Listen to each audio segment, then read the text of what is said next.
Buenos días, mis queridos. Qué alegría estar aquí con ustedes una vez más.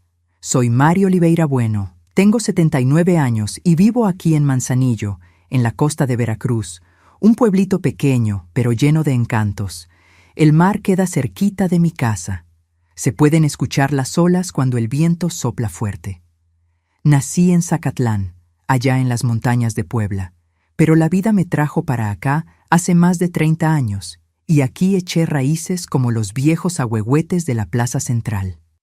Hoy en día, mi tiempo está dividido entre mi jardín de hierbas, tengo de todo un poco, desde romero hasta toronjil, y mi trabajo voluntario en el centro comunitario de aquí. Saben, mis queridos, después de jubilarme como psicóloga, no pude dejar de ayudar a la gente. 3 veces por semana me siento en una salita sencilla con una mesita de madera y 2 sillas, y abro mis oídos y corazón para quien necesite desahogarse. Comencé este trabajo después de graduarme en psicología ya con 50 años. Imagínense, una señora de cabellos grises sentada entre jóvenes en la facultad. Pero tenía sed de entender la mente humana, de comprender por qué algunas personas lastiman tanto a otras. Y más que eso, quería aprender cómo ayudar a quienes pasaron por traumas parecidos a los que enfrenté. Aquí desde mi corredor, donde estoy grabando ahora, puedo ver mi jardín y más allá el mar, que me recuerda todos los días que la vida sigue su flujo, sin importar lo que pase. Tengo una mecedora de mimbre, una mesita con una tetera de porcelana azul que me regaló mi nieta Lucía, y mis gatitos Romeo y Julieta, que ahora están durmiendo en el tapete de tejido que hice el invierno pasado. Antes de comenzar mi historia, quería pedir un favorcito. Si les está gustando escucharme, dejen su like y suscríbanse al canal. Esto ayuda a esta abuelita a llegar a más personas que necesitan oír que la vida puede mejorar, incluso después de las tormentas más terribles. Y ustedes, mis queridas y queridos que me están viendo ahora, cuéntenme aquí en los comentarios desde qué pueblito me están escuchando y a qué horita del día encontraron este video. ¿Por la mañanita con el cafecito, después de la comida, o ya de nochecita envueltos en la cobija? Siempre leo todos los comentarios y me pone tan feliz saber de dónde son y cuándo sacan un tiempito para escuchar las historias de esta abuelita. Cuéntenme. ¿Sí? Vamos a crear una cadena de cariño. Hoy voy a compartir con ustedes una historia difícil, pero que necesita ser contada, sobre cómo un lugar que debería ser de protección puede transformarse en nuestra peor pesadilla. Cuando tenía apenas 15 años, mi padre decidió darme lo que él llamaba una educación para la vida real. Una educación que casi destruyó mi alma, pero que, por un milagro que solo Dios explica, terminó dándome la fuerza para reconstruir no solo mi vida, sino la de muchas otras personas también. Nací en Zacatlán, Puebla, en una casa pequeña de madera pintada de azul claro, con un patio que parecía no tener fin para los ojos de una niña. Mi padre, Octavio Bueno, trabajaba como contador en una oficina del centro del pueblo, siempre de traje y corbata, incluso en los días más calurosos. Era un hombre alto, de hombros anchos y manos grandes, con un bigote que recortaba cada semana, rigurosamente. Mi madre, Dulce Oliveira Bueno, era maestra de primaria, de esas que enseñaban todas las materias. Tenía el cabello castaño, siempre recogido en un moño, y una sonrisa que iluminaba cualquier sala. Éramos solo nosotros 3. Mamá había perdido 2 bebés antes de mí, y los médicos dijeron que no podía tener más hijos después de mi nacimiento. Entonces crecí siendo el centro de atención, principalmente de mi madre, que me llenaba de besos y me contaba historias todas las noches antes de dormir. Nuestra casa quedaba en una calle de tierra, alejada del centro, pero lo suficientemente cerca para que mamá fuera caminando hasta la escuela donde daba clases. El patio tenía un árbol de mandarinas que daba las frutas más dulces que he probado, un columpio que papá colgó de una rama fuerte de un fresno y un rinconcito donde mamá cultivaba hierbas para tés y condimentos. Creo que fue ahí donde comencé a gustarme las plantas. Cuando era pequeña, alrededor de los 6 años, nuestra vida parecía perfecta. Por la mañana, mamá me arreglaba para la escuela, trenzaba mi cabello y me daba un beso en la frente antes de salir juntas. Ella me dejaba en mi salón y seguía hacia el suyo. A la hora del recreo, a veces la encontraba en el patio y siempre guardaba una manzana o un pedazo de pan de elote para mí. Papá salía más temprano y volvía cuando el sol ya estaba bajo. En aquel tiempo todavía sonreía. Lo recuerdo llegando con el saco sobre el hombro, tomándome en brazos y haciéndome girar en el aire. ¿Cómo fue el día de la princesa de papá?, preguntaba, y yo le contaba todo, desde las lecciones hasta los juegos en el recreo. En las noches de invierno, que son bastante rigurosas en Zacatlán, el viento cortante viene de las montañas y entra por las rendijas de las ventanas. Nos reuníamos alrededor de la estufa de leña. Mamá hacía atole para ellos y chocolate caliente para mí, mientras papá contaba historias de cuando era joven, de cómo conoció a mamá en un baile de la fiesta del pueblo y de cómo se enamoró por la manera en que ella bailaba. Mis juegos preferidos eran de escuelita, claro. Alineaba todas las muñecas y ositos en mi cuarto y daba clases como veía hacer a mamá. Tenía un pizarrón pequeño que recibí en Navidad y pasaba horas escribiendo y dibujando en él.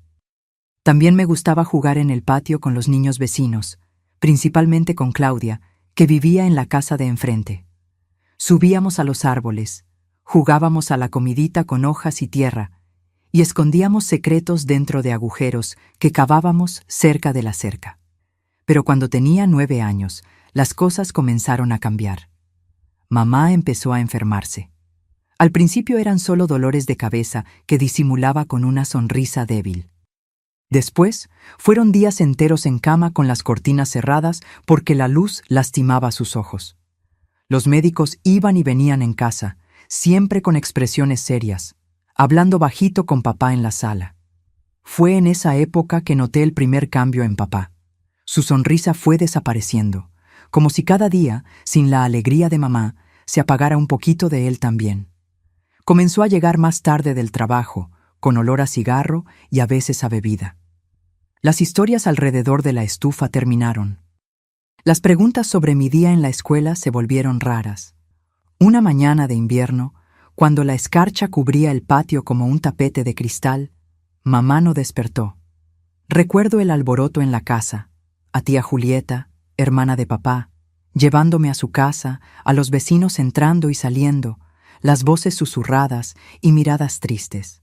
Recuerdo el ataúd de madera oscura en la sala, las flores blancas, las velas, y no entender por qué mamá parecía estar durmiendo, pero nadie la despertaba. Después del entierro, papá cambió completamente. El hombre afectuoso que me hacía girar en el aire desapareció. En su lugar quedó una sombra callada que pasaba las noches mirando a la nada, con un vaso en una mano y un cigarro en la otra. Tía Julieta se quedó con nosotros por algunas semanas, cocinando, cuidando la casa y de mí. Pero ella tenía su propia familia y un día también partió. Quedamos solo yo y papá en aquella casa que parecía haber crecido después de que mamá se fue. Las habitaciones eran las mismas, pero parecían vacías, frías. La estufa de leña raramente se encendía. Las comidas se volvieron silenciosas. Yo todavía iba a la escuela, pero ahora hacía el camino sola, con mis moños torcidos, porque tenía que atarlos yo misma. Poco a poco fui asumiendo algunas tareas de la casa. Aprendí a lavar mi ropa, a hacer arroz y frijoles, a barrer el piso, no por elección, sino por necesidad. Papá estaba allí físicamente, pero su mente parecía estar en otro lugar.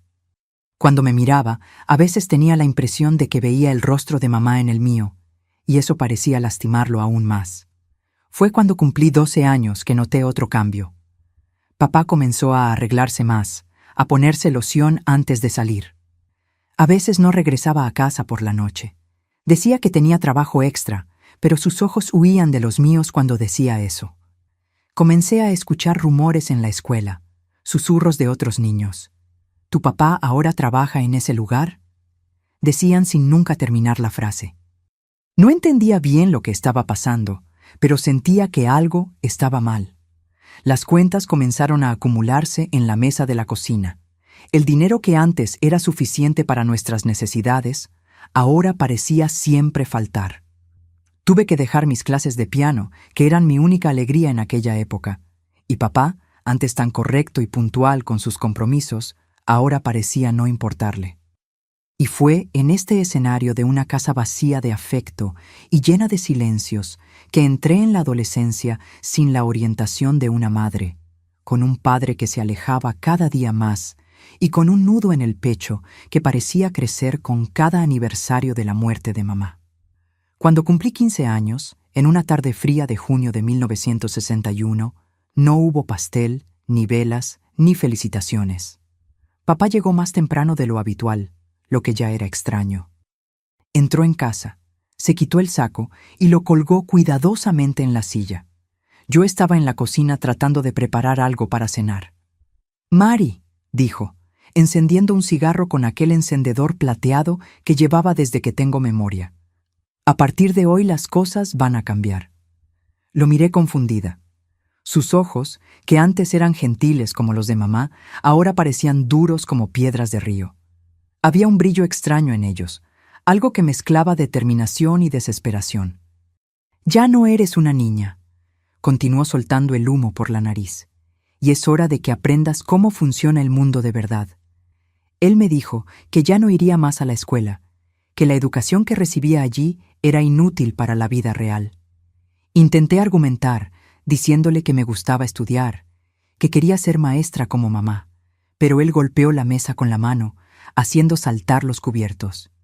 «No discutas conmigo», gritó, y por primera vez sentí miedo real de mi propio padre. «A partir de mañana vendrás a trabajar conmigo, vas a aprender un oficio de verdad». Aquella noche no pude dormir. Me quedé imaginando qué tipo de trabajo sería ese. Papá era contador, al menos eso era lo que yo pensaba. Tal vez quería enseñarme a manejar números, libros de contabilidad. Pero, ¿por qué eso exigiría que dejara la escuela? A la mañana siguiente, me despertó antes de que saliera el sol. «Ponte esto», dijo, arrojando un vestido sobre mi cama. Era un vestido simple, de tela barata, pero limpio y planchado. Nunca lo había visto antes. Cuando salimos de casa, el cielo todavía estaba oscuro. Caminamos en silencio por calles que yo no conocía, alejándonos cada vez más del centro de Zacatlán, entrando en un área del pueblo donde nunca había estado. Las casas se fueron espaciando. Después aparecieron algunos galpones y finalmente llegamos a una construcción grande de madera oscura, con un letrero desteñido que decía Estrella de la Noche. «¿Esto es un bar?», pregunté vacilante. Papá no respondió. Sacó un manojo de llaves del bolsillo, quitó el candado y abrió la puerta. El olor fue lo primero que me golpeó, una mezcla de cigarro, bebida derramada, perfume barato y algo más. Un olor que solo más tarde identifiqué como el olor de la desesperación humana. En el interior había una barra larga de madera oscura, mesas redondas dispersas por el salón y en una esquina un pequeño escenario con una cortina roja desteñida. El lugar estaba vacío y silencioso, pero de alguna forma parecía guardar ecos de voces, risas, música. Dijo papá con un gesto que abarcaba todo el salón. «Es mi negocio ahora». Me quedé sin palabras. Durante años creí que él todavía trabajaba como contador, que las salidas nocturnas, el olor a cigarro y bebida eran solo un hombre tratando de olvidar su dolor. Pero aquello era otra cosa. «¿Desde cuándo?», comencé a preguntar. «Desde que tu madre murió, la oficina de contabilidad ya no daba más», cortó, caminando hasta la barra y tomando una botella medio vacía. «Un hombre necesita sobrevivir, y este lugar, bueno, vino a parar a mis manos por casualidad. Un cliente que no podía pagar una deuda. Sirvió un poco de líquido en un vaso y bebió de un solo trago. Al principio solo me encargaba de las cuentas. Después me di cuenta de que podía hacer más que eso». Lo que me contó en las horas siguientes fue cómo la Estrella de la Noche, que antes era solo un bar de carretera, se había transformado en lo que él llamaba la casa de entretenimiento más rentable de Zacatlán. Las palabras eran suaves, pero el significado era claro. Aquello no era solo un bar, era un cabaret. ¿Y qué voy a hacer aquí?, pregunté, sintiendo mi estómago revolverse. Fue cuando él arrastró una silla alta y la colocó en la esquina más oscura del salón, desde donde se podía ver todo el ambiente, pero difícilmente se sería visto. «Te sentarás aquí», dijo, su voz cambiando a un tono que nunca había escuchado antes, casi profesoral. «Vas a observar, vas a aprender cómo funciona el mundo real, no aquel de los libros de la escuela. Vas a ver cómo son los hombres realmente cuando nadie está mirando, cómo las mujeres sobreviven en una sociedad que las descarta. Vas a aprender el valor y el precio de cada cosa». Encendió otro cigarro y sopló el humo hacia arriba, observándolo subir en espirales hasta el techo manchado. «La iglesia enseña a rezar», continuó, «pero yo te voy a enseñar a vivir, a ver la verdad detrás de las máscaras que todos usan». Aquel primer día, me quedé sentada en aquella silla alta por horas, mientras papá me explicaba la operación del lugar. Cómo las bebidas eran diluidas para rendir más, cómo los clientes eran incentivados a gastar más de lo que podían, cómo las deudas eran anotadas en un cuaderno negro guardado en un cajón con llave. Las muchachas, él las llamaba artistas, comenzaron a llegar al final de la tarde.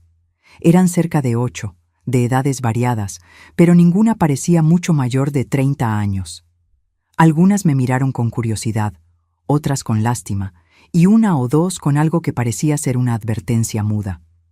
Mariana fue la primera en hablar conmigo. Era una mujer delgada, de cabello teñido de rubio, con ojos que ya habían visto demasiado. «¿Tú eres la hija de él?», preguntó, encendiendo un cigarro mientras ajustaba el vestido ajustado. Cuando asentí, ella sacudió la cabeza. «Pobrecita, él no debería traerte a un lugar así». «Es trabajo», mi padre interfirió surgiendo de repente detrás de nosotras. «Ella necesita aprender, así como tú aprendiste». La mirada que intercambiaron estaba cargada de significados que yo no podía descifrar en la época, pero sentí el peso de aquel intercambio, el aire volviéndose denso entre ellos. Mariana desvió los ojos primero, murmuró algo y salió.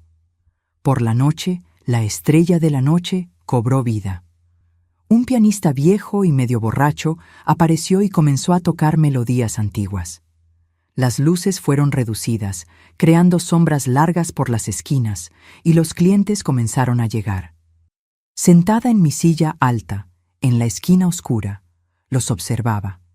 Hombres de todas las edades y tipos, el hacendado de botas y sombrero, el funcionario público de traje barato, el comerciante con anillos dorados, el conductor de camión con las manos callosas. Durante el día, eran los ciudadanos respetables de Zacatlán. Por la noche, en la estrella de la noche, eran otra cosa. Papá me servía refresco en un vaso de vidrio grueso para que pareciera que yo también estaba bebiendo. «Observa», repetía, «aprende». Y lo que aprendí aquella primera noche fue perturbador. Vi hombres que durante el día eran sonrientes y cordiales transformarse en criaturas ávidas y crueles. Vi mujeres que sonreían sin que la sonrisa llegara a los ojos. Vi intercambios de dinero, de favores, de promesas vacías. Mi padre circulaba por el salón como un maestro, conduciendo una orquesta bizarra. Conocía a cada cliente por el nombre. Sabía exactamente qué decir para hacerlos gastar más, reír más alto, quedarse más tiempo. Era un extraño talento que nunca había visto en él antes. A veces llevaba a algún cliente hasta mi silla. «Esta es mi hija, Mari», decía con un orgullo extraño en la voz. «Está aprendiendo el negocio». Los hombres me miraban con curiosidad, algunos con incomodidad, otros con algo más sombrío que me hacía encogerme en la silla. En una de esas ocasiones, un hacendado de mediana edad con el rostro rojo de bebida preguntó: «¿Y qué ha aprendido hasta ahora, Octavio?». Mi padre dio una risa seca. «La lección más importante, Néstor, que todo en esta vida tiene un precio. Todo. El hombre me miró por un momento demasiado largo antes de ser arrastrado de vuelta al salón por mi padre. Cuando el último cliente salió, ya era madrugada. Mi espalda dolía de estar sentada en la silla alta por tanto tiempo. Mis ojos ardían con el humo. Mi cabeza latía con todo lo que había visto y oído. Papá me llamó al pequeño despacho en el fondo. Allí, en una mesa gastada, vació el contenido de la caja registradora. Billetes arrugados, monedas, algunos cheques. «Cuenta», ordenó. Mis manos temblaban mientras separaba el dinero en pilas. Nunca había visto tanto dinero junto. Cuando terminé, él anotó el valor en un cuaderno y guardó todo en una caja fuerte empotrada en la pared detrás de un cuadro. «Este es el verdadero aprendizaje», dijo cerrando la caja fuerte. «No aquellas tonterías de la escuela. Esto aquí es poder, Mari. Es libertad. Es nunca depender de nadie». En el camino de regreso a casa, caminamos en silencio por las calles oscuras de Zacatlán. El cielo comenzaba a aclararse al este. Yo estaba exhausta, confundida, asustada, pero algo dentro de mí ya sabía que mi vida había cambiado para siempre. «Mañana volvemos», dijo cuando llegamos a casa. No era una pregunta, era una sentencia. Y así comenzó mi educación en la Estrella de la Noche. Día tras día, noche tras noche, yo me sentaba en aquella silla alta y observaba. La silla de la esquina oscura se convirtió en mi puesto de observación para el lado más sombrío de la naturaleza humana. Y mi padre, el hombre que un día me había hecho girar en el aire llamándome princesa, se convirtió en mi guía en aquel infierno disfrazado de entretenimiento. Los meses se transformaron en años. De 1961 a 1963, la Estrella de la Noche se convirtió en mi escuela, mi prisión, mi pesadilla diaria. Poco a poco, papá fue ampliando mis responsabilidades. Ya no bastaba con observar y contar el dinero al final de la noche. Ahora tenía que anotar en el cuaderno negro quién bebía qué clientes acumulaban deudas, qué artistas eran más solicitadas. Ojos abiertos, oídos atentos, boca cerrada. Repetía como un mantra mientras me enseñaba a calcular las ganancias, descontando los gastos con bebida, comida y el pequeño salario que pagaba a las muchachas. Lo peor de todo eran los comentarios que él hacía, siempre en voz baja, cuando observábamos el salón del cabaret. «¿Ves a ese de allí? Juez del municipio. De día condena a hombres por pequeños hurtos. De noche gasta todo el salario aquí. Su esposa cree que trabaja hasta tarde». O entonces, «Mira a Ernesto llegando, dueño de la mayor mueblería de la ciudad. Va a misa todos los domingos con la familia, pero los martes siempre pide a Julieta. Paga extra para hacer cosas que la esposa ni imaginaría». Era como si quisiera arrancar de mí, una por una, todas las ilusiones sobre el mundo, como si quisiera mostrarme que la decencia era apenas una máscara fina que se disolvía fácilmente con un poco de alcohol y oscuridad. Las mujeres de la Estrella de la Noche fueron poco a poco acercándose a mí. Creo que sentían lástima por la niña que se sentaba sola en la esquina, observando todo con ojos cada vez más opacos. Mariana, la rubia, muchas veces se sentaba conmigo durante las tardes, antes de la apertura. Me contaba historias de su infancia en Puebla, de cómo soñaba con ser cantante, de cómo acabó allí por falta de opciones después de que el marido la abandonó con una hija pequeña para criar. «No deberías estar aquí, muchachita», decía, encendiendo un cigarro más. «Este no es lugar para una niña de tu edad». Julieta, una morena alta de Veracruz, a veces me traía dulces escondidos. «Come, niña, estás muy delgadita», susurraba, mirando por encima del hombro para ver si mi padre no estaba cerca. «Este hombre no tiene corazón de dejarte aquí así». Teresa, la más joven, con apenas 20 años y ojos de quien ya había visto demasiado, cierta vez me dio un lápiz labial. «Guárdalo, un día vas a querer usarlo», dijo con una sonrisa triste. «Pero no ahora, no aquí». A papá no le gustaban estas aproximaciones, pero de cierta forma las toleraba, siempre que no interfirieran con mi educación.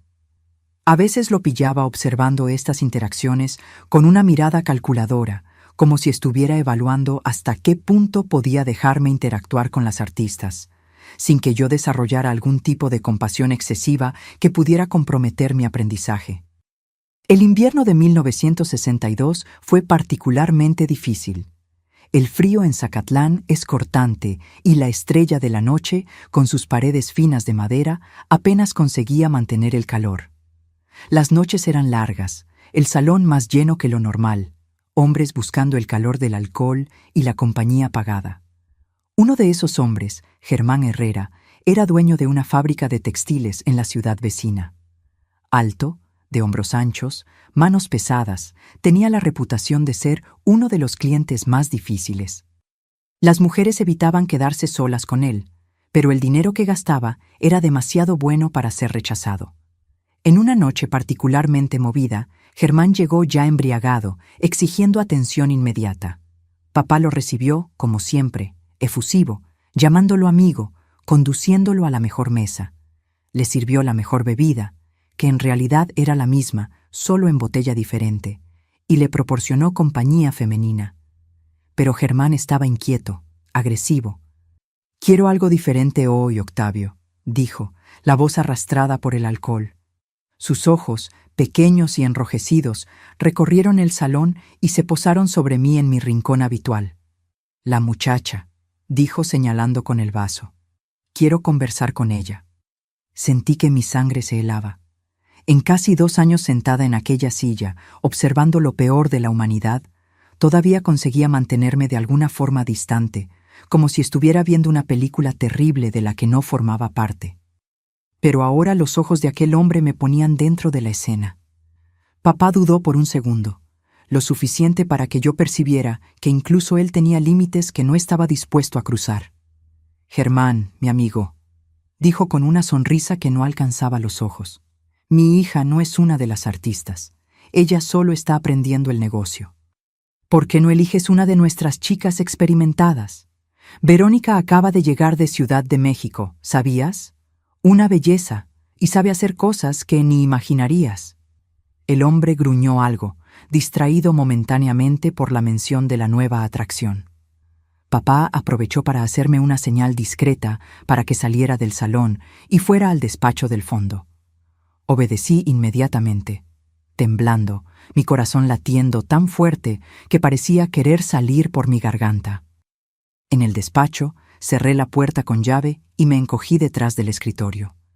Me quedé allí por horas, escuchando la música distante, las risas, los gritos ocasionales. Aquella noche, por primera vez, lloré. Lloré por la niña que fui, por la adolescente que debería estar siendo, por las clases que perdí, por los amigos que no tuve, por la vida normal que me fue robada.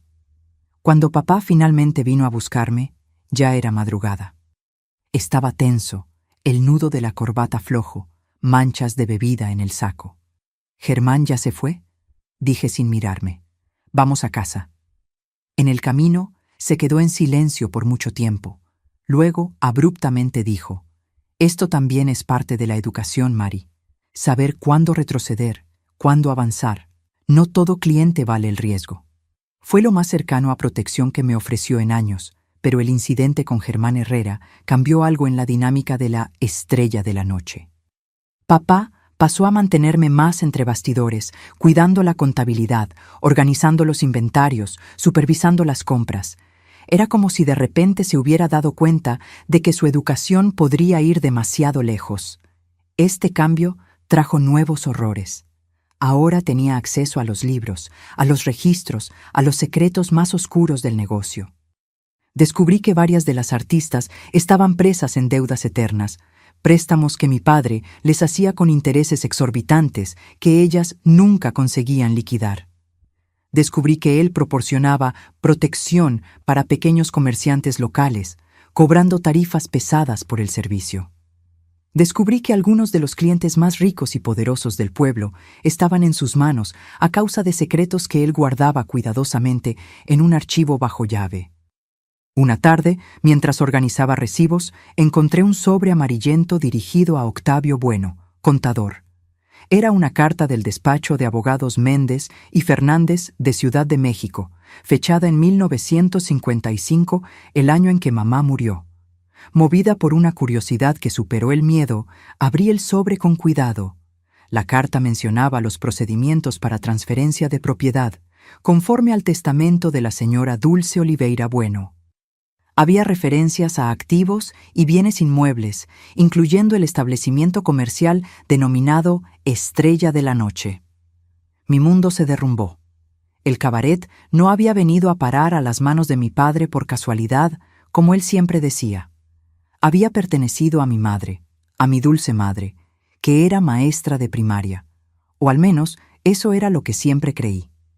Rápidamente volví a poner la carta en el sobre y lo escondí de nuevo entre los papeles, mi corazón martillando en el pecho.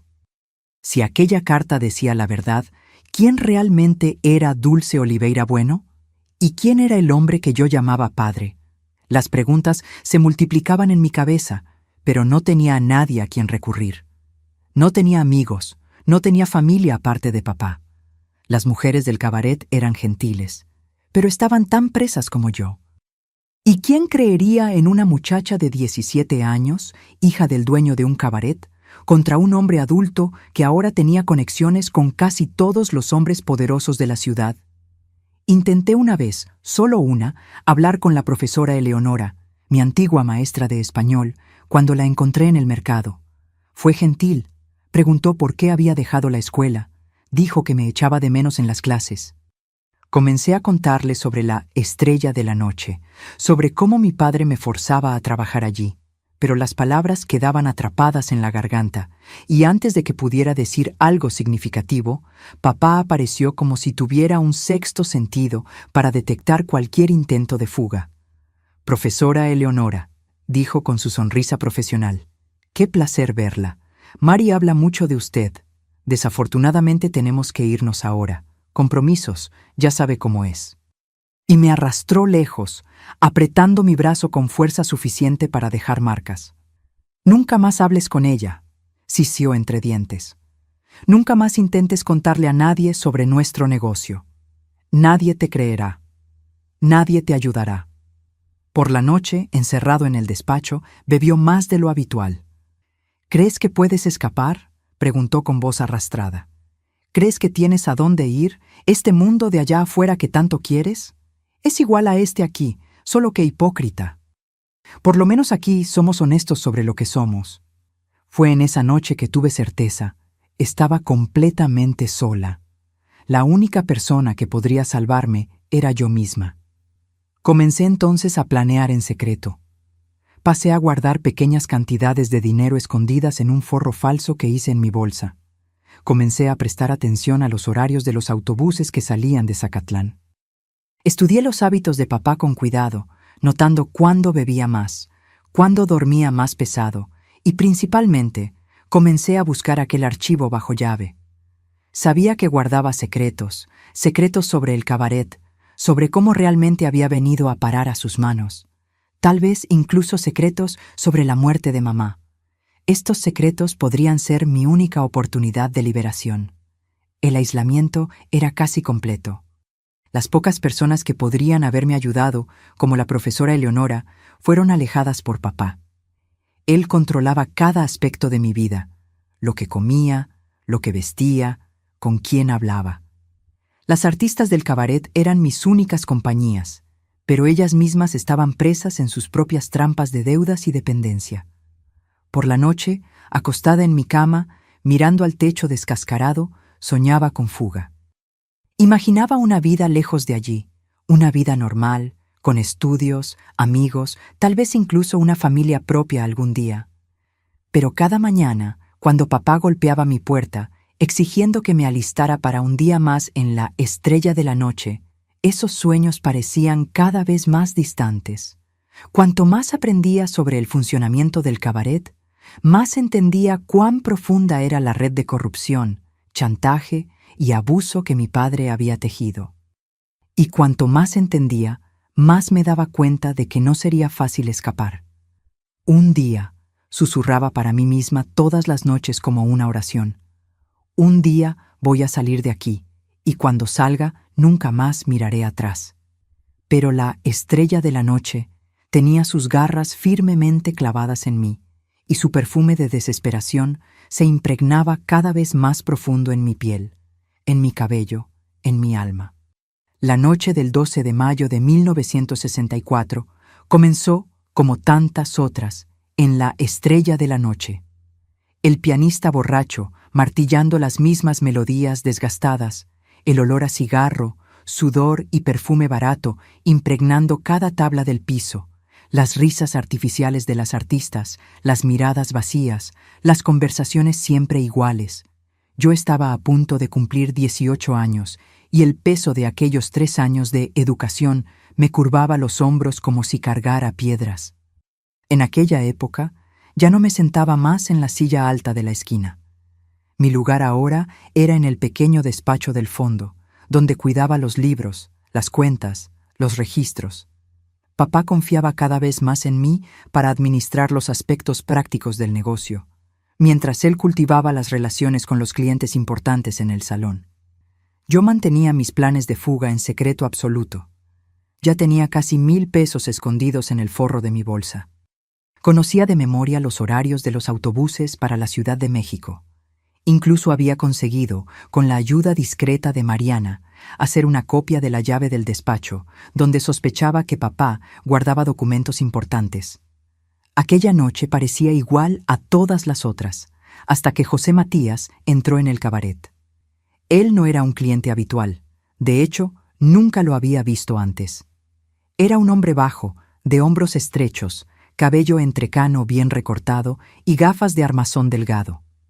Parecía fuera de lugar allí con su traje bien cortado y zapatos impecablemente lustrados.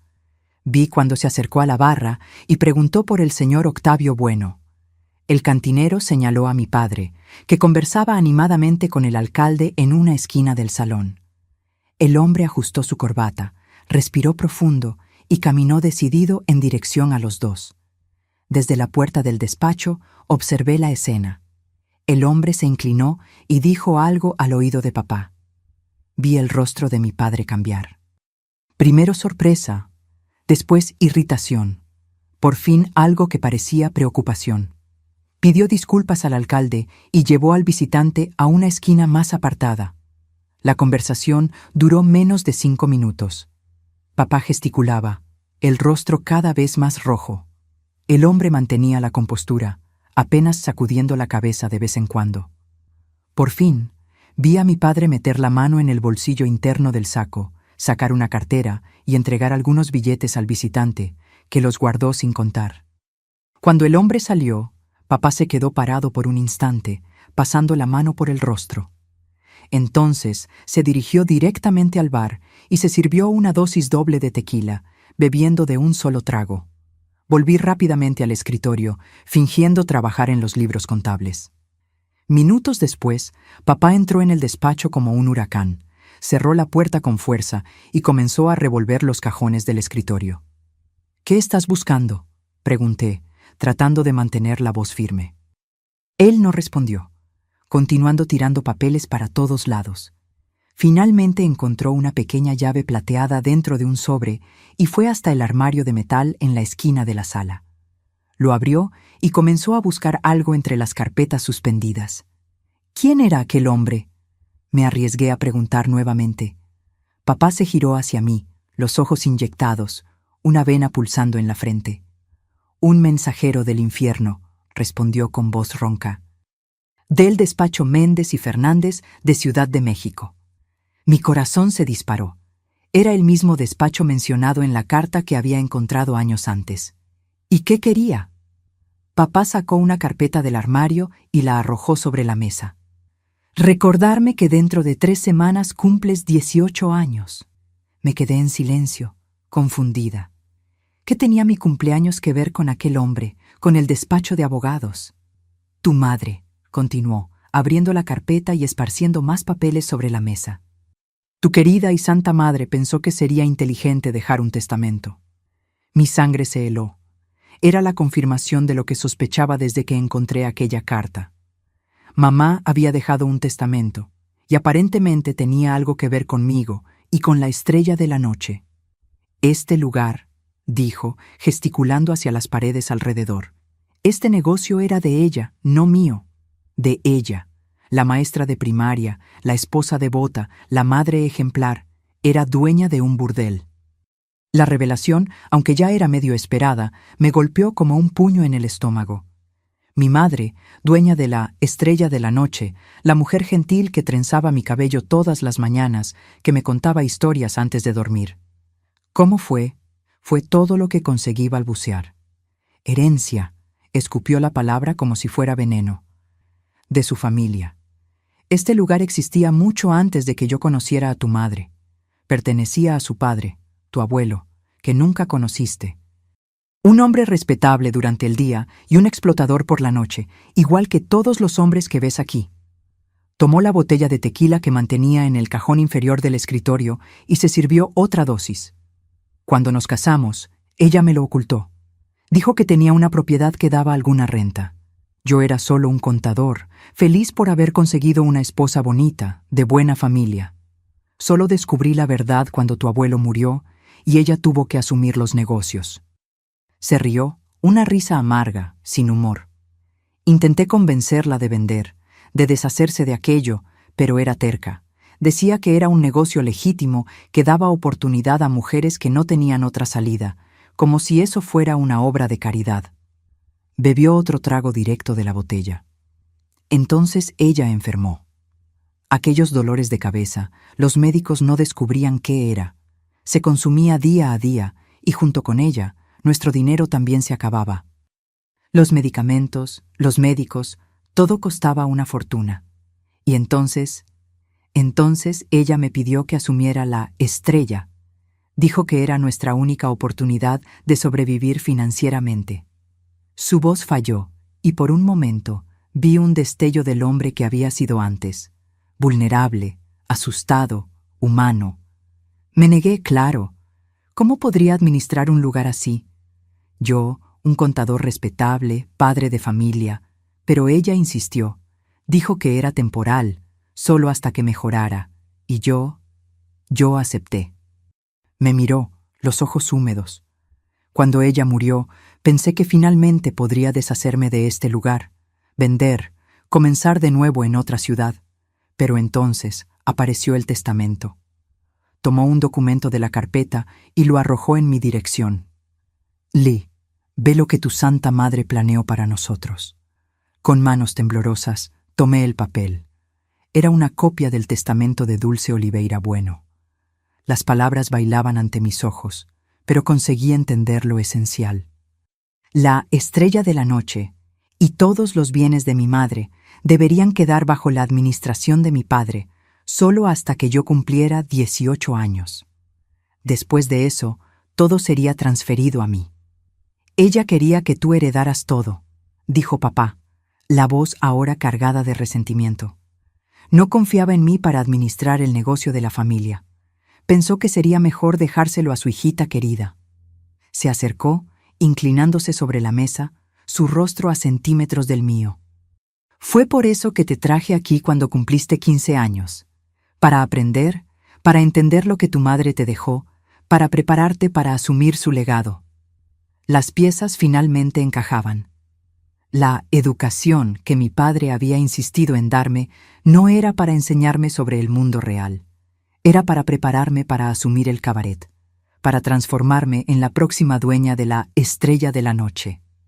Yo no quiero esto, dije, la voz más firme de lo que esperaba. Nunca lo quise. Él rió nuevamente, aquella risa horrible, sin vida. ¿Y tú crees que yo lo quería? Yo era contador, Mari. Trabajaba con números en una oficina limpia, con personas respetables.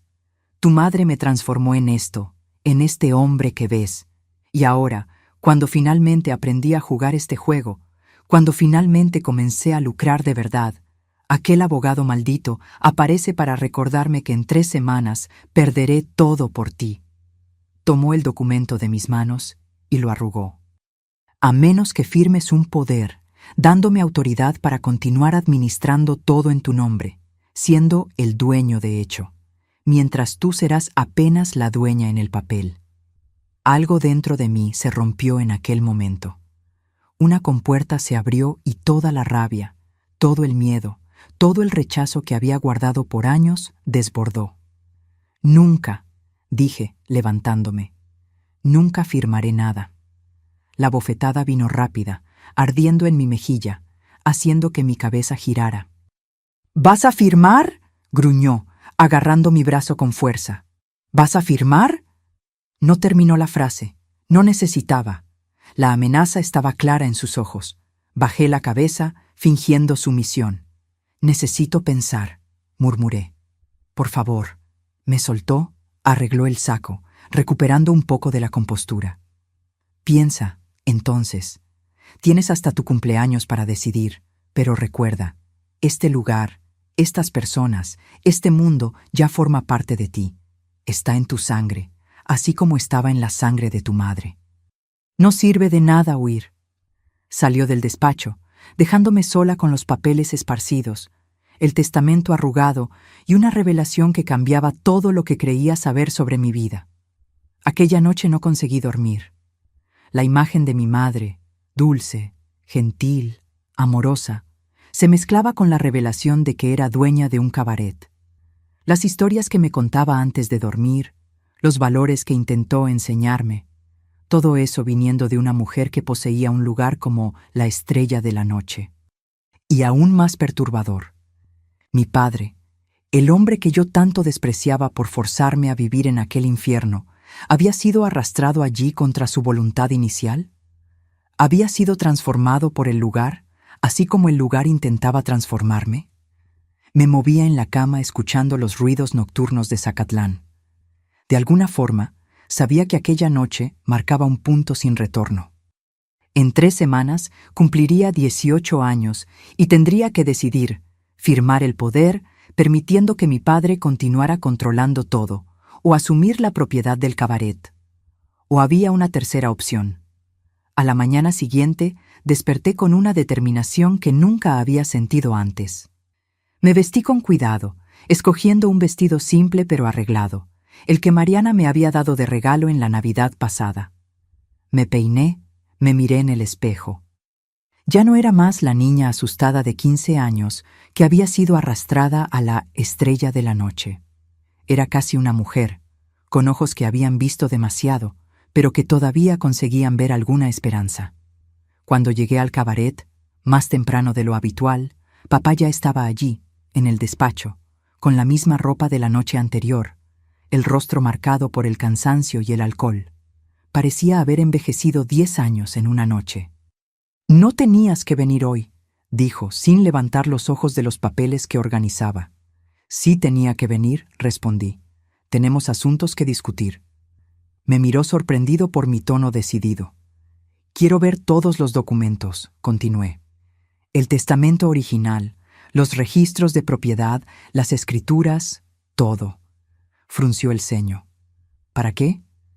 Si voy a tener que tomar una decisión en 3 semanas, necesito saber exactamente qué está en juego». Un brillo de esperanza surgió en sus ojos. Creía que yo estaba considerando firmar el poder, que estaba comenzando a aceptar el negocio de la familia. Poco sabía él que yo estaba planeando mi fuga definitiva. «Los documentos están en la caja fuerte del banco», dijo. «¿Puedo conseguir que los veamos mañana?» Asentí, manteniendo la expresión neutra. «Y quiero saber más sobre mi madre, sobre cómo administraba este lugar». Esto pareció desarmarlo completamente. Por un momento, el hombre duro y calculador dio lugar al viudo, que todavía cargaba el peso de la pérdida. «Tu madre, ella no era como yo», dijo bajito. «Ella mantenía distancia, contrataba gerentes, raramente venía aquí. Usaba el dinero para ayudar a la gente. Creó una especie de fondo para las muchachas que querían salir, comenzar de nuevo en otro lugar. Pagaba estudios, montaba pequeños negocios para ellas». Esta revelación fue como un rayo de luz en las tinieblas. Mi madre no había sido solo la dueña de un cabaret. Había intentado transformar aquel lugar sombrío en algo que de alguna forma ayudaba a mujeres a escapar de aquella vida. «Y tú acabaste con eso», concluí, no como una acusación, sino como una constatación. Desvió la mirada. Los fondos se acabaron cuando ella enfermó, y después yo necesitaba el dinero para sobrevivir, para criarte. Pero los dos sabíamos que era mentira. El dinero había sido usado para alimentar sus vicios, para comprar influencia, para construir su pequeño reino de poder y corrupción. Mañana entonces, dije levantándome, veremos los documentos. Salí del despacho con la cabeza erguida, una idea formándose lentamente. No necesitaba huir más como una ladrona en la noche. En 3 semanas, todo aquello sería legalmente mío, y entonces podría hacer lo que quisiera con la estrella de la noche. Podría venderla o transformarla, como mi madre aparentemente había intentado hacer. O una tercera opción tomaba forma, una idea tan radical, tan definitiva, que me asustaba y al mismo tiempo me daba una extraña sensación de paz. Aquella noche soñé con mamá. Ella estaba sentada al borde de mi cama, como en los viejos tiempos, trenzando mi cabello. «Sé fuerte, hija mía», decía en el sueño. «Haz lo que necesitas hacer». Cuando desperté, bañada por la luz débil del amanecer, sabía exactamente lo que tenía que hacer. Las 3 semanas que siguieron fueron un extraño intervalo de calma tensa. Papá y yo bailábamos una danza cautelosa alrededor uno del otro, cada uno evaluando los movimientos del otro, midiendo palabras, calculando intenciones. Como prometió, me llevó al banco al día siguiente. Allí, en la pequeña sala reservada a los clientes importantes, tuve acceso a los documentos originales. El testamento de mamá, las escrituras de la estrella de la noche, los registros de propiedad. Todo confirmaba lo que ya sabía. El 10 de junio de 1964, día de mi cumpleaños número 18, me convertiría legalmente en la propietaria de todo. ¿Y entonces?, preguntó papá cuando salimos del banco. ¿Ya pensaste en mi propuesta? Mantuve mi expresión neutra. Todavía lo estoy considerando. Él parecía creer que yo estaba inclinada a firmar el poder, a dejar todo en sus manos. Con cada día que pasaba, se volvía más cordial, casi gentil. Comenzó a enseñarme detalles del negocio que nunca había compartido antes. Cómo negociar con proveedores, cómo lidiar con inspectores corruptibles, cómo mantener satisfechos a los clientes importantes sin ceder demasiado. «Un día todo esto será tuyo», decía, gesticulando alrededor del despacho.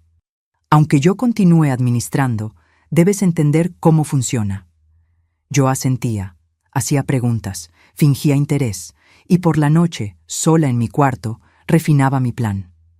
No le conté a nadie sobre el testamento o sobre mi cumpleaños inminente, ni siquiera a las artistas que se habían convertido en mis únicas amigas. Pero comencé a observarlas con nuevos ojos, pensando en lo que mi madre habría hecho por ellas, en las oportunidades que habría creado. Mariana tenía una hija de 12 años que vivía con la abuela en Puebla. Soñaba con juntar dinero suficiente para abrir una pequeña lonchería y criar a la hija con dignidad. Julieta quería volver a Veracruz, donde tenía parientes, pero estaba presa por deudas que nunca conseguiría pagar. Teresa, la más joven, tenía talento para la costura, hacía pequeños arreglos en la ropa de las otras muchachas en sus horas libres y soñaba con ser modista. Todas ellas, de alguna forma, estaban presas en la estrella de la noche, no por elección, sino por necesidad, por falta de alternativas, por deudas fabricadas por mi padre para mantenerlas dependientes. Una noche, cerca de una semana antes de mi cumpleaños, fui al despacho cuando el cabaret ya estaba cerrado. Usé la llave que había hecho en secreto. Necesitaba verificar una cosa más. La caja fuerte empotrada en la pared, escondida detrás de un cuadro descolorido, contenía no solo dinero, sino también el famoso cuaderno negro, donde papá registraba las deudas. Conseguí abrirla usando la combinación que había observado tantas veces a lo largo de los años, la fecha de nacimiento de mi madre. En el cuaderno confirmé lo que sospechaba. Las deudas de las muchachas eran ficciones elaboradas, intereses imposibles aplicados sobre préstamos iniciales pequeños, gastos inventados, multas arbitrarias por infracciones imaginarias. Aunque trabajaran por décadas, jamás conseguirían pagar lo que debían. También había una lista de nombres, hombres importantes de la ciudad, con anotaciones sobre sus gustos, sus debilidades, sus secretos. Era el arsenal de chantaje de mi padre, la fuente de su poder más allá de las paredes del cabaret. Tomé dinero suficiente de la caja fuerte para lo que necesitaba. No mucho, solo lo necesario. Cerré todo cuidadosamente y salí, el corazón latiendo fuerte, pero la mente clara como nunca antes. En los días siguientes, hice compras discretas en diferentes tiendas de la ciudad, un galón de queroseno en la ferretería, cerillos largos en el almacén, una maleta pequeña de cuero barato en la tienda de artículos de viaje, ropa simple y práctica en la tienda de doña Eugenia. En la víspera de mi cumpleaños, llamé a Mariana, Julieta y Teresa para un encuentro discreto en la pequeña plaza cerca de la iglesia. Era arriesgado, pero necesario. Mañana va a suceder algo, les dije, manteniendo la voz baja. Algo que cambiará todo. No puedo decir qué es, pero necesito que confíen en mí. Intercambiaron miradas confusas. Cuando todo acabe, continué, ustedes estarán libres. No habrá más deudas, no habrá más estrella de la noche. ¿De qué estás hablando, niña?, preguntó Mariana, los ojos estrechados con desconfianza. Saqué de mi bolsa 3 sobres. En cada uno había dinero, no mucho, pero suficiente para un pasaje de autobús y algunas semanas de gastos básicos. Esto es para ustedes, para un nuevo comienzo. ¿De dónde sacaste esto?, preguntó Teresa, los ojos agrandados al ver el dinero. ¿De dónde debería haber venido hace mucho tiempo?, respondí. Solo pido una cosa a cambio. Mañana por la noche no vengan a trabajar. Quédense lejos de la estrella y estén listas para partir. Me miraron como si me hubiera vuelto loca. Tal vez lo estaba, pero era una locura lúcida, calculada, necesaria. Confíen en mí, repetí. Por favor. Después de dudar, cada una tomó su sobre. Mariana sostuvo mi mano por un momento. «Ten cuidado, Mari», dijo, los ojos llenos de una comprensión que iba más allá de mis palabras. Sea lo que sea que estés planeando. En la mañana de mi cumpleaños, el 10 de junio de 1964, desperté antes del amanecer. Me quedé acostada por un momento, mirando el techo familiar de mi cuarto, consciente de que sería la última vez que lo vería. Me vestí con cuidado, escogiendo ropa práctica, cómoda para el viaje. Puse en la pequeña maleta solo lo esencial, algunas prendas de ropa, una fotografía de mi madre, el lápiz labial que Teresa me había dado años antes y los documentos que comprobaban mi identidad y mi propiedad sobre la estrella de la noche. Papá ya estaba despierto cuando salí del cuarto. Estaba en la cocina preparando café, algo que no hacía desde hace años. Había incluso un pequeño pastel en la mesa con una vela solitaria. «¡Feliz cumpleaños!», dijo con una sonrisa forzada. 18 años. Una mujer ahora. Agradecí, sintiendo un extraño nudo en la garganta. A pesar de todo el mal que me había hecho, todavía era mi padre. El hombre que antes de la muerte de mamá me había hecho girar en el aire llamándome princesa. Tomamos café en silencio, el pastel intacto entre nosotros. «¿Firmaste los papeles del banco ayer?», dijo finalmente. «Ahora eres oficialmente la dueña de la estrella». Asentí sin decir nada. «¿Y sobre el poder?», preguntó, tratando de sonar casual, pero con una nota de ansiedad en la voz. «¿Decidiste?». Lo miré por un largo momento, evaluando al hombre en que se había convertido. Delgado, prematuramente envejecido, con ojos que habían visto y causado demasiado sufrimiento. «¿Vamos a conversar sobre eso esta noche?», respondí por fin. «En la estrella. Quiero celebrar mi cumpleaños allí. Después de todo, ahora es mía. ¿No es así?». Algo destelló en sus ojos.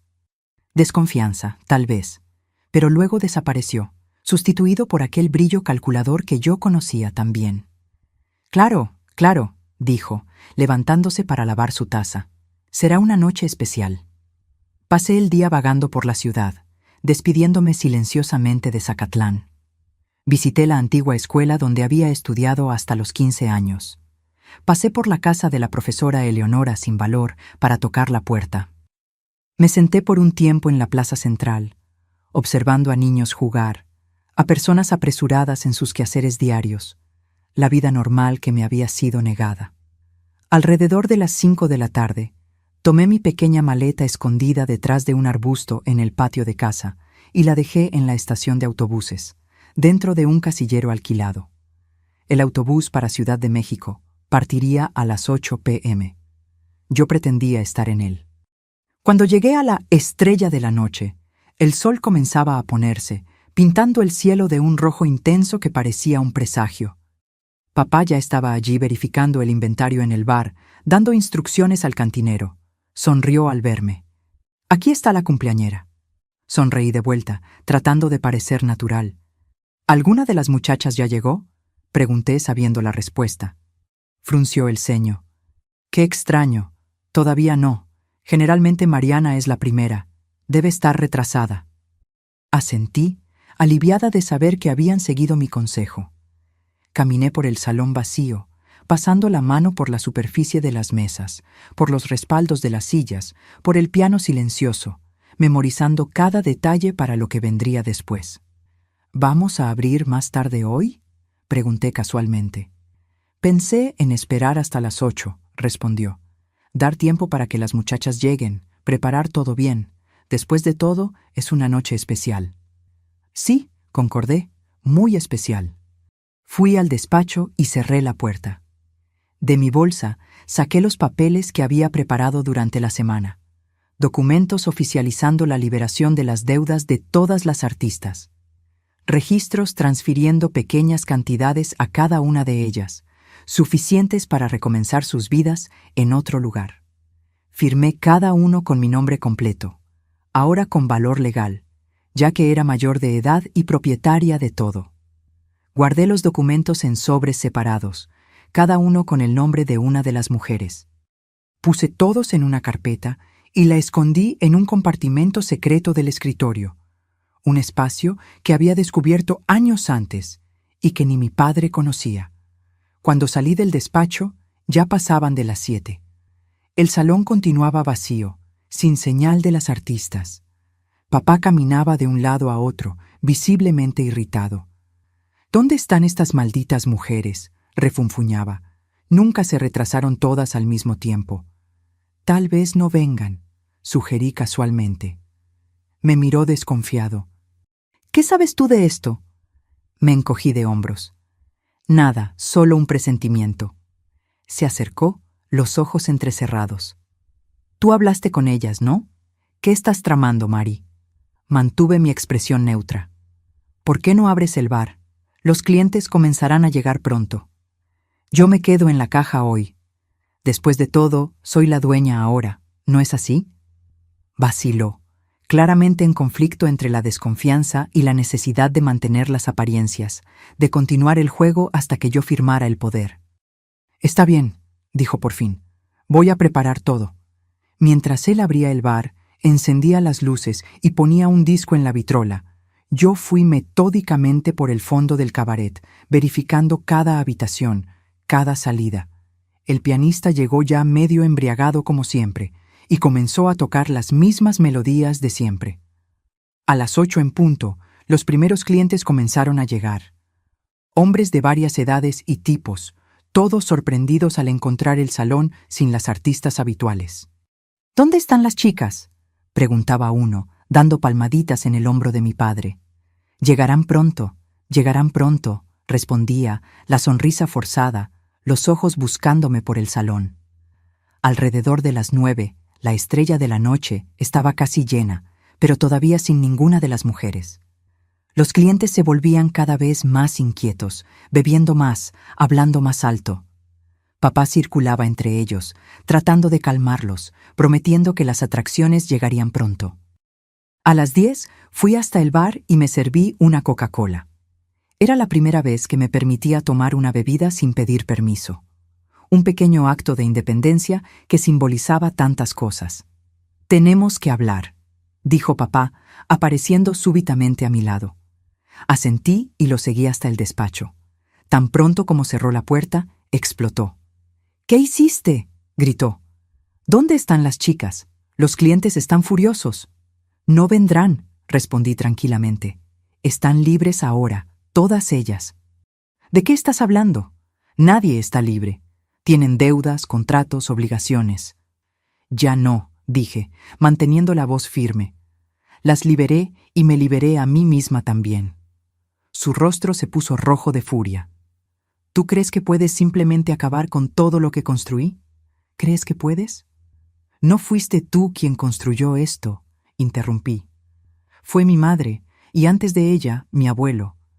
Tú solo distorsionaste, corrompiste lo que era de ellos. Avanzó, levantando la mano como si fuera a golpearme nuevamente, pero algo en mi mirada lo detuvo. Yo soy la dueña ahora, dije con una calma que no sabía que poseía. Y decidí que la estrella de la noche cierra hoy para siempre. Por un momento pareció perdido, confuso, como si no reconociera a la mujer delante de él. Entonces, su rostro se contorsionó en una mezcla de furia y desesperación. «Tú no entiendes», dijo, la voz casi suplicante. «Este lugar es todo lo que tenemos. Es nuestra seguridad, nuestro sustento. Sin él, ¿qué seremos?» «Seremos libres», respondí simplemente. Él rió, aquella risa amarga y sin humor que yo tanto odiaba. ¿Libre para qué? ¿Para pasar hambre? ¿Para mendigar en las calles? El mundo allá afuera no es como tus libros escolares, Mari. Es cruel, despiadado. Sé exactamente cómo es el mundo, repliqué. Tú te aseguraste de enseñarme, ¿recuerdas? Pero también sé que existe más en el mundo que este lugar, que esta vida que tú escogiste. Él se alejó, pasando la mano por su rostro cansado. ¿Qué quieres entonces? ¿Vender? ¿Transformar esto en otra cosa? ¿Un restaurante? ¿Tal vez una hospedería respetable? Había un tono de burla en su voz. No respondí. Quiero acabar con él completamente. Saqué de mi bolsa la llave del despacho, la original, no la copia que había hecho años antes. Los clientes están esperando, dije caminando en dirección a la puerta. Ve a atenderlos. Es tu última noche como dueño de la estrella de la noche. ¡Aprovéchala! Antes de que pudiera responder, salí y cerré la puerta, girando la llave en la cerradura. Escuché sus gritos ahogados, sus puños golpeando la madera, pero continué caminando determinada. En el salón, los clientes ya estaban bastante alterados por la bebida y por la ausencia de las mujeres. Algunos amenazaban con irse, otros exigían explicaciones. Subí al pequeño escenario, donde a veces había presentaciones musicales. Golpeé con una cuchara un vaso para llamar la atención. Gradualmente, el ruido disminuyó y todas las miradas se volvieron hacia mí. «Señores», comencé, la voz clara y firme. «Gracias por venir esta noche. Desafortunadamente, debo informarles que la estrella de la noche está cerrando sus puertas. Definitivamente». Hubo un momento de silencio aturdido, seguido por un coro de protestas. «No puede hacer esto. ¿Dónde está Octavio? ¿Qué broma es esta?» Levanté la mano pidiendo silencio. No es una broma. Como algunos de ustedes tal vez sepan, hoy cumplo 18 años. Y conforme al testamento de mi madre, Dulce Oliveira Bueno, me convierto en la legítima propietaria de este establecimiento y mi primera y última decisión como propietaria es cerrarlo permanentemente. Los rostros frente a mí registraban varios grados de sorpresa, confusión e indignación. Algunos de los hombres más viejos intercambiaron miradas preocupadas, aquellos cuyos nombres y secretos estaban en el cuaderno negro de mi padre. «Les pido que terminen sus bebidas y salgan ordenadamente», continué. «Las puertas de la estrella de la noche no se abrirán nuevamente». Bajé del escenario en medio de un tumulto de voces. Algunos clientes ya se dirigían hacia la salida, refunfuñando. Otros protestaban más vehementemente, exigiendo hablar con mi padre. «El señor Bueno está indisponible en este momento», respondía uno de ellos. «Él se unirá a ustedes pronto». Del lado de afuera, fui hasta el bar, donde los barriles de tequila y whisky estaban alineados. Con movimientos deliberados, abrí las llaves de cada uno de ellos. El líquido comenzó a escurrir, formando charcos en el piso de madera desgastada. «¿Qué estás haciendo?», gritó el cantinero, tratando de cerrar las llaves. «Vete, Silvio», le dije. «Toma tu pago en el sobre la caja y sal. No hay más nada para ti aquí». Él miró el sobre, me miró a mí. Miró el alcohol escurriendo por el suelo y decidió que no valía la pena discutir. Tomó el dinero y se dirigió a la puerta. Los últimos clientes salían, algunos lanzando miradas furiosas en mi dirección, otros simplemente confusos.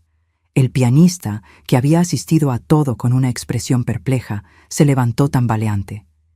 «¿Y yo, señorita, también debo irme?». Le entregué su sobre. «Sí, señor Armando, su música no será más necesaria aquí». Cuando todos habían salido, cerré la puerta principal por fuera. Podía todavía oír los gritos de mi padre viniendo del despacho, pero parecían distantes e irreales, como de otro mundo. Caminé lentamente por el perímetro del cabaret. La noche estaba clara, estrellada, el aire frío típico de Zacatlán en junio. Saqué de mi bolsa el paquete de cerillos largos y el paquete de cigarrillos que había comprado más temprano. Yo, que nunca había fumado en la vida. Encendí un cigarrillo con manos sorprendentemente firmes. El sabor era amargo, el humo raspaba mi garganta, pero no me importó, era simbólico. Volví al frente de la Estrella de la Noche y miré el letrero desteñido una última vez. Tantas lágrimas, tantas vidas despedazadas, tantos sueños perdidos en aquel lugar. Di una última calada al cigarrillo y lo lancé al suelo, directamente sobre el charco de alcohol que ya había escurrido hacia afuera por debajo de la puerta. Las llamas subieron instantáneamente, lamiendo la madera seca de la fachada, como si estuvieran hambrientas. Di un paso atrás, observando el fuego extenderse con una velocidad asombrosa. Por un momento, pensé en mi padre encerrado en el despacho, pero sabía que había una salida por el fondo. Él la usaba frecuentemente para escapar de acreedores o maridos furiosos, y el despacho tenía una ventana lo suficientemente grande para que un hombre pudiera saltar. Las llamas iluminaban la noche ahora, atrayendo la atención de los residentes próximos. Oí gritos distantes, personas pidiendo agua, ayuda. Era hora de partir. Caminé rápidamente lejos del incendio, en dirección a la estación de autobuses. No miré hacia atrás ni una vez, pero podía sentir el calor de las llamas incluso a distancia. Podía oír el crepitar de la madera cediendo, el ruido de vidrio rompiéndose. Cuando llegué a la estación, faltaban solo 15 minutos para la partida del autobús. Recuperé mi maleta del casillero y compré un boleto con el dinero que había separado. Ciudad de México sería solo el comienzo. De allí, seguiría hacia donde el destino me llevara. Sentada en el autobús, mientras éste se alejaba de Zacatlán, pude ver a lo lejos el resplandor del incendio contra el cielo nocturno.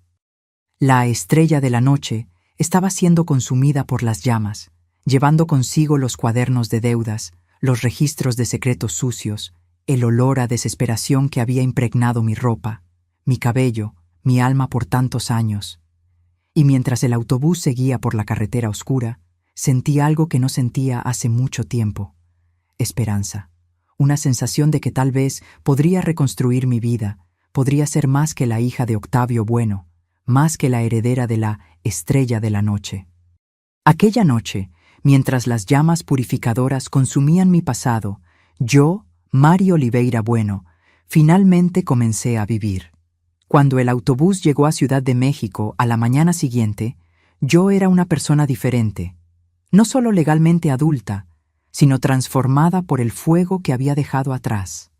Tanto el fuego literal que consumió la Estrella de la Noche, como el fuego interior que había forjado mi determinación. La capital mexicana me recibió con su agitación característica, tan diferente del tranquilo Zacatlán.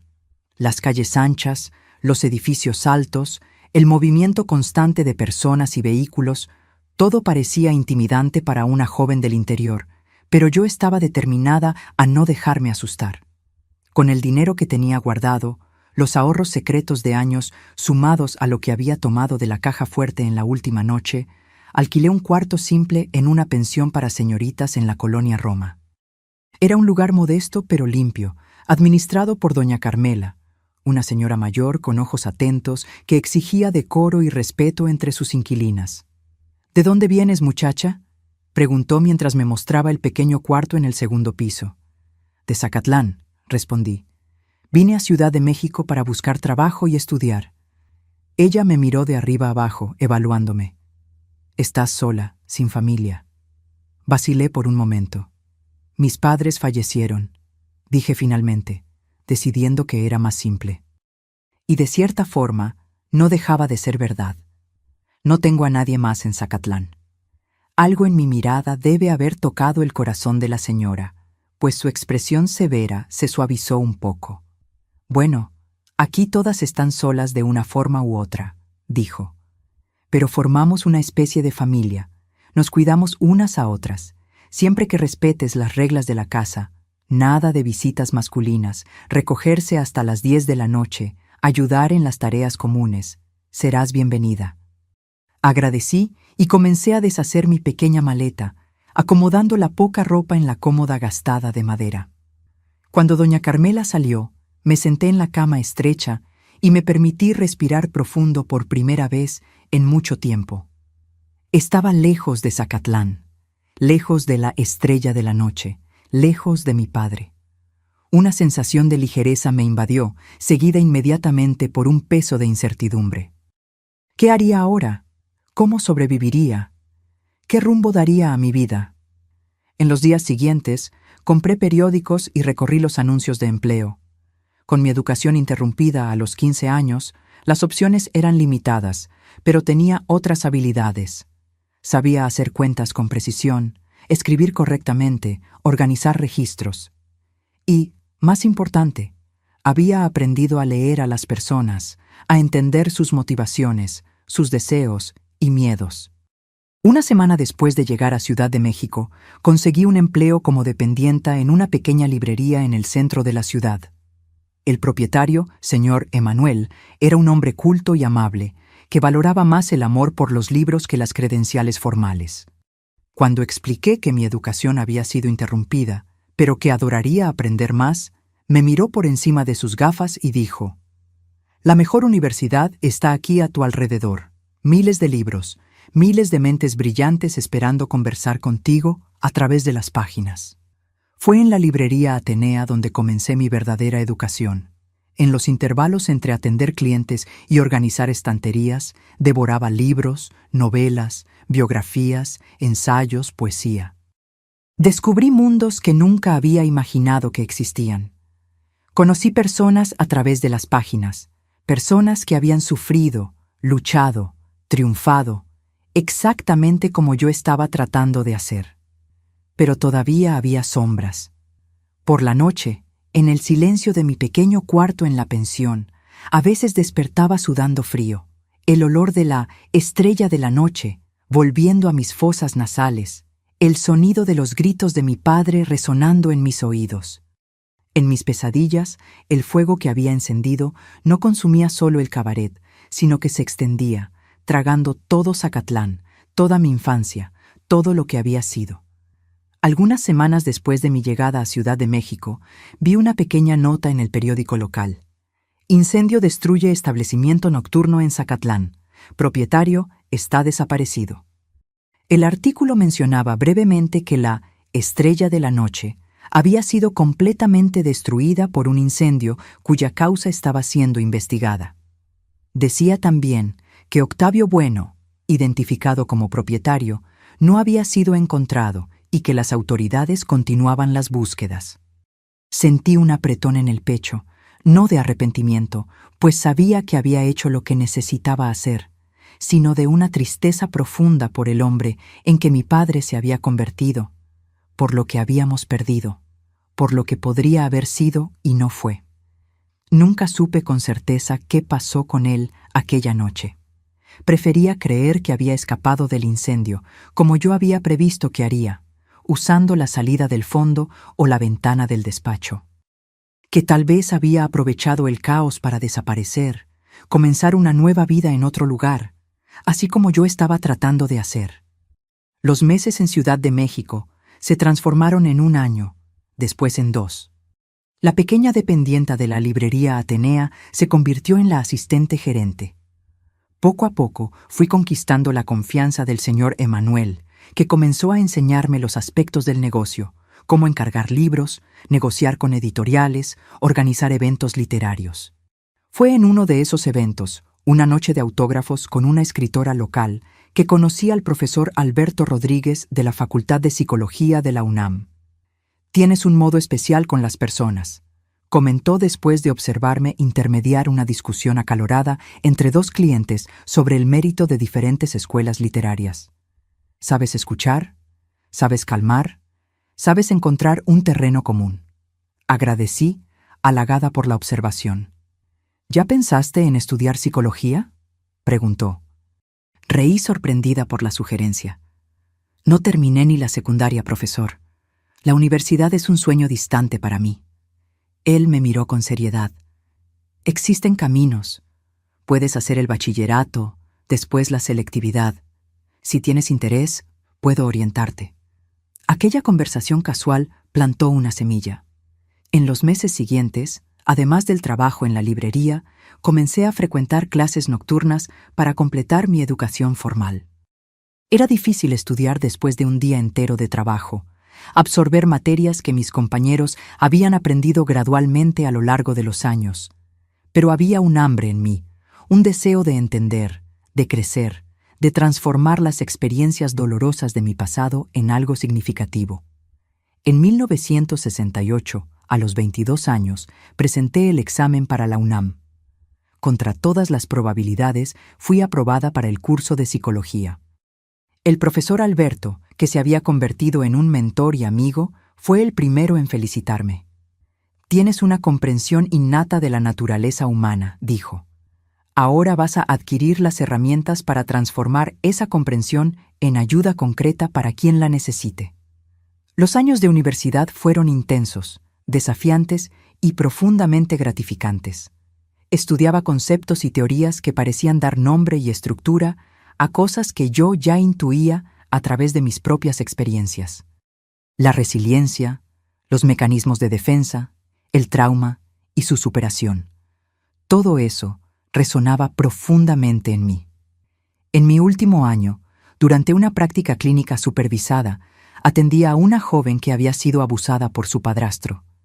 Mientras la escuchaba narrar su historia, la traición, el miedo, la culpa, la rabia reprimida, sentí un eco de mi propio pasado. No el mismo tipo de abuso, pero la misma sensación de impotencia, de estar presa en una situación sobre la cual no tenía control. En aquel momento, me di cuenta de que mi propia historia, por más dolorosa que hubiera sido, me daba una capacidad única de empatía. No necesitaba compartir los detalles de mi pasado, y de hecho, raramente lo hacía. Pero la comprensión profunda del sufrimiento humano estaba allí, informando mi práctica, mi enfoque, mi capacidad de estar verdaderamente presente para aquellos que buscaban ayuda.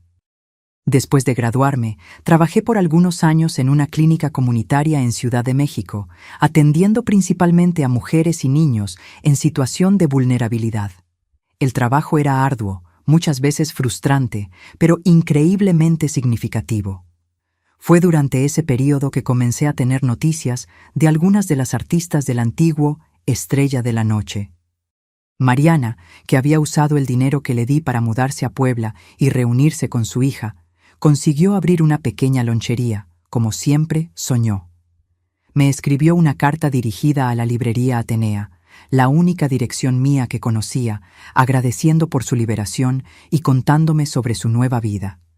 Teresa, la más joven, había ido a Veracruz, donde trabajaba en una tienda de ropa y estudiaba costura en sus horas libres. También me escribió, su carta llena de entusiasmo juvenil y planes para el futuro. De Julieta, nunca más tuve noticias directas, pero Mariana mencionó en su carta que había vuelto a Veracruz para quedarse con su familia.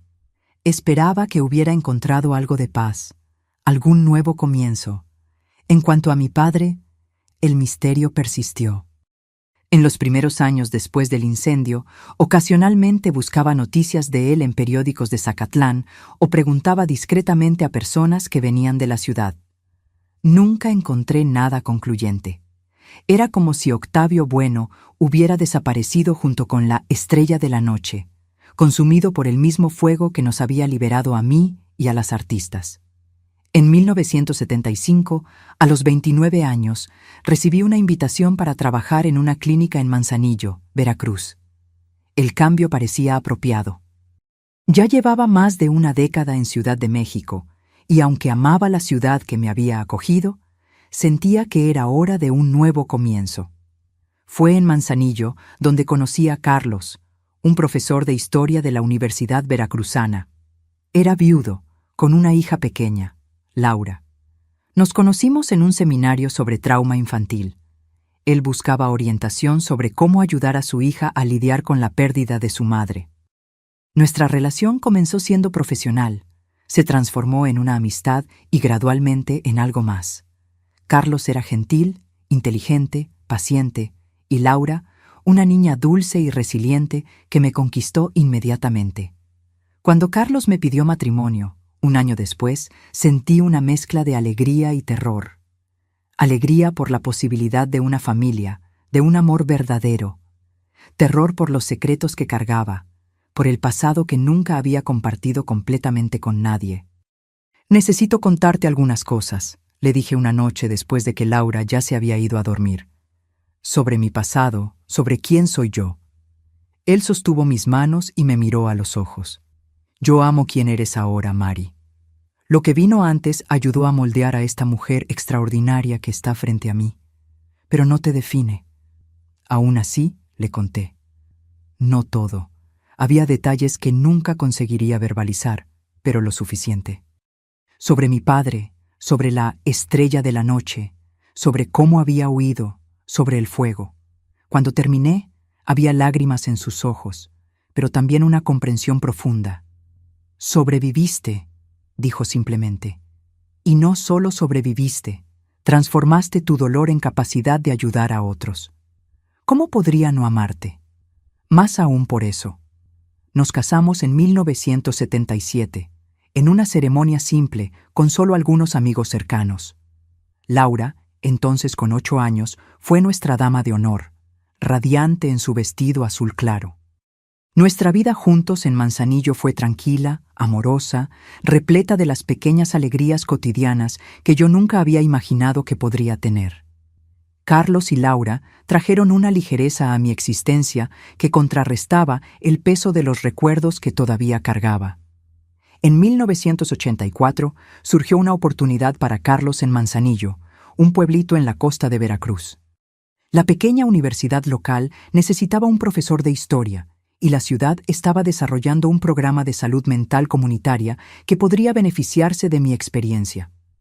«Es una ciudad pequeña», advirtió Carlos. «Muy diferente de Ciudad de México. ¿Estás segura de que quieres ir?» Algo en la simplicidad de Manzanillo, en su ubicación a la orilla del mar, en su ritmo tranquilo, me atraía. Tal vez después de tantos años en las grandes ciudades, estaba lista para la paz de un lugar más pequeño, más íntimo. Y así, a los 38 años, me mudé a Manzanillo con mi familia. La casa que alquilamos y más tarde compramos quedaba a pocas cuadras del mar. Desde nuestro corredor podíamos ver el océano y oír las olas en las noches calmas. Laura, entonces adolescente, se adaptó rápidamente a la vida en el pequeño pueblo, haciendo amigos en la escuela local y participando activamente en la comunidad. Carlos encontró satisfacción enseñando historia a alumnos que muchas veces eran los primeros de sus familias en frecuentar la universidad. Y yo encontré mi verdadero propósito en el trabajo con la salud mental comunitaria. Inicié grupos de apoyo para mujeres víctimas de violencia, programas de prevención al abuso infantil, talleres de fortalecimiento de la autoestima para adolescentes. Usaba todo lo que había aprendido, no solo en la universidad, sino a través de mis propias experiencias, para crear espacios seguros de sanación y crecimiento. A medida que los años pasaban, los recuerdos de la estrella de la noche y de mi padre nunca desaparecieron completamente, pero fueron perdiendo su poder sobre mí. Las pesadillas se volvieron más raras. El olor a cigarro y desesperación fue gradualmente sustituido por el aroma de brisa marina, de café fresco en las mañanas con Carlos, de pastel de naranja en las tardes de domingo con Laura y más tarde con mis nietos. En 2005, a los 59 años, oficialmente me jubilé, aunque continué con el trabajo voluntario en el centro comunitario. Laura, ya adulta y madre de 2 hijos, se había convertido en profesora como su padre. Carlos y yo pasamos a dedicar más tiempo a pequeños viajes por México, a la lectura, a caminar por la playa en las mañanas soleadas. Fue durante uno de esos paseos, en 2008, que Carlos sufrió un infarto fulminante. A pesar de todos los esfuerzos de los médicos, nos dejó. Su partida dejó un vacío inmenso, pero no me destruyó. Los años con él me habían enseñado que el amor es más fuerte que la pérdida, que la vida continúa incluso después de los mayores dolores. Laura y mis nietos, Lucía y Pedro, se convirtieron en mi gran apoyo. Me mantuve activa, involucrada en la comunidad, determinada a vivir plenamente cada día, honrando la memoria de Carlos y la segunda oportunidad que la vida me había dado. En 2020, cuando la pandemia golpeó México, tuve que adaptarme nuevamente. Las reuniones presenciales en el centro comunitario fueron suspendidas. Laura y los nietos, preocupados por mí, insistían en que me quedara en casa, segura. Fue mi nieta Lucía, entonces con 24 años y estudiante de comunicación, quien sugirió una solución. Abuela, ¿por qué no compartes tus historias en línea?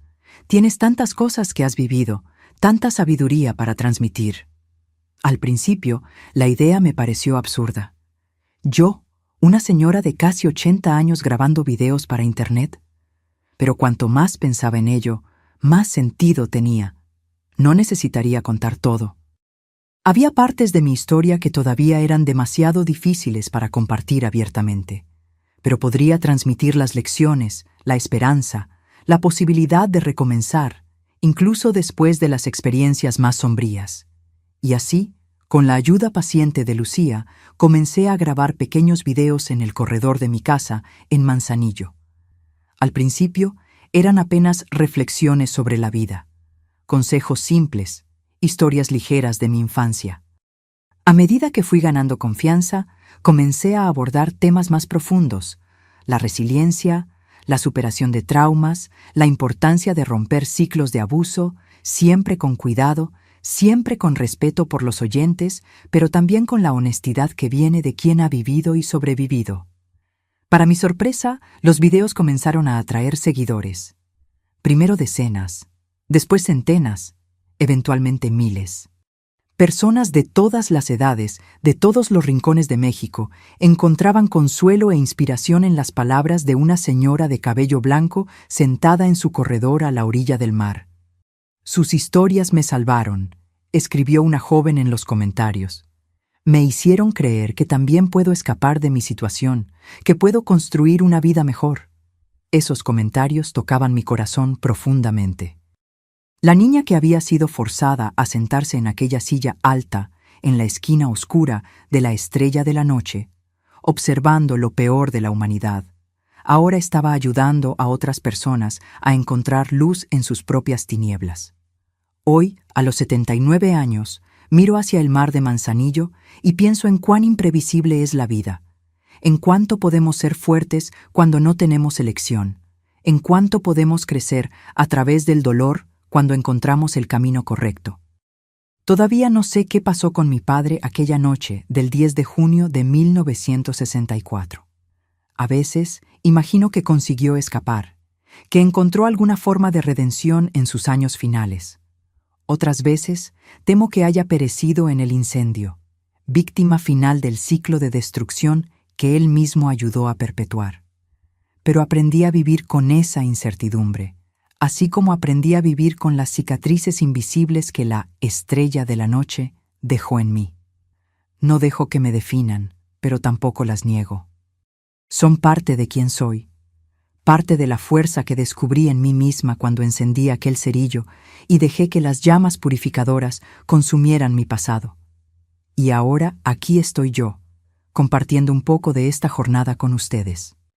No para despertar lástima o admiración, sino para decirle a cada persona que esté pasando por su propio infierno personal: puedes sobrevivir, puedes escapar, puedes transformar incluso las experiencias más terribles en algo que un día ayudará a otros a encontrar su propio camino hacia la luz.